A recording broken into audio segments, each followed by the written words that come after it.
আসসালামু আলাইকুম রহমতুল্লাহ বরকাতুহু। বন্ধুরা সবাই কেমন আছেন? আশা করি আল্লাহর রহমতে সহি সালামতে আপনারা সবাই ভালো আছেন। আজ 4 তারিখ শুক্রবার 2019, নতুন বছরের 4 তারিখ। তো আজ রাত্রে একটা নতুন নিউজ দেখলাম। নতুন একটা না, আমি অনেকগুলো চ্যানেলেই মাঝে মধ্যে যাই, যে দেখি যে তাদের নিউজগুলো। তো কিছু কিছু নিউজগুলো দেখলাম, চ্যানেলের নামগুলো বলবো না। তো ওইখানে সবচেয়ে বেশি মানুষেরা প্রচার করতেছে যে যারা 6 মাসের ভিসা নিয়ে যারা যে কোনো কোম্পানিতে ভিসা লাগাই ফেলাইছেন, এবং কি যারা এখনও পর্যন্ত লাগানোর জন্য চেষ্টা করতেছেন তাদের ভিসা লাগতেছে না বা লাগানো যাইতেছে না, বা ইউনিভার্সিটি থেকে তাহসিল থেকে লাগানো যাইতেছে না, বা এরকম ধরনের নিউজ। তো এই নিউজগুলো দেখার পর আমার আগ্রহ জানলো যে এটা সত্য না মিথ্যা, কেনই বা তারা এই ধরনের বিভ্রান্তিত করতেছে।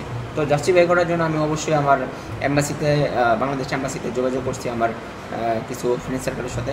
কিছু তাহসিল আমার ফ্রেন্ড সার্কেল ছিল, তা আপনারা বিভিন্ন নিউজের ভিতরেও দেখছেন, বিগত অনেক নিউজের ভিতরে তাহসিলের আমার কিছু ফ্রেন্ড সার্কেল থেকে আমি নিউজগুলো কালেক্ট করতাম। তো ওদের কাছে নিউজটা নেওয়ার পর ওরা যেটা বললো যে এম্বাসি থেকে যে ফ্রেন্ডরা ও বললো যে টাইপিস্টের ও বলছে যে এই নিউজটা ওরাও শুনছে, এমনকি এই নিউজটা ওরা জাস্টিফাই করার জন্য অনেক জায়গায় এম্বাসিতে যোগাযোগ করছে। ওরা বলছে যে এখন বর্তমানে এই নিউজটা যেটা, এটা কোনো গাল্ফ নিউজে বা কোনো ধরনের কোনো নিউজে প্রচার হয় নাই। তো এটা বিভ্রান্ত হইতে পারে বা সঠিক হইতে পারে, এটা সম্পূর্ণ নিউজটা পাওয়া যাবে রবিবারে। সবার কাছে রিকোয়েস্ট করবো সবাই রবিবার পর্যন্ত অপেক্ষা করবেন, এমনকি বাকি নিউজ আসা পর্যন্ত অবশ্যই আপনারা নামাজ পড়বেন, দোয়া করবেন, আল্লাহর কাছে পানা চাইবেন।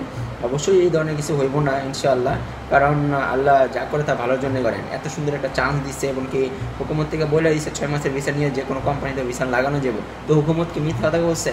অবশ্যই না, নিশ্চয়ই এটা না, এটা কোনো কিছু। বন্ধুরা ইনশাআল্লাহ আমি রবিবার আপনাদের মাঝে নতুন ভিডিও নিয়ে হাজির হবো, যে ভিডিওটাতে আপনাদের এই নিউজটা নিয়ে সম্পূর্ণ তথ্য আমি আপনাদের মাঝে প্রচার করতে চেষ্টা করবো ইনশাআল্লাহ। আর যারা যারা এখনও পর্যন্ত আমার চ্যানেলটা সাবস্ক্রাইব করেন নাই, তো অবশ্যই সাবস্ক্রাইব করে নেবেন নিত্য নতুন আর সঠিক নিউজ পাওয়ার জন্য। আর যারা যারা এই ভিডিওটা দেখবেন, ভিডিও দেখার পর অবশ্যই লাইক দিবেন, এমনকি কমেন্ট করতে ভুলবেন না। কমেন্ট বক্সে অবশ্যই আপনাদের অভিমত, অবশ্যই আপনাদের মতামত জানাবেন, এটা আপনাদের অধিকার আছে। তো ততক্ষণ বন্ধুরা ভালো থাকবেন, সুস্থ থাকবেন। আল্লাহ হাফেজ। আসসালামু আলাইকুম রহমতুল্লাহ ওয়া বারাকাতুহু।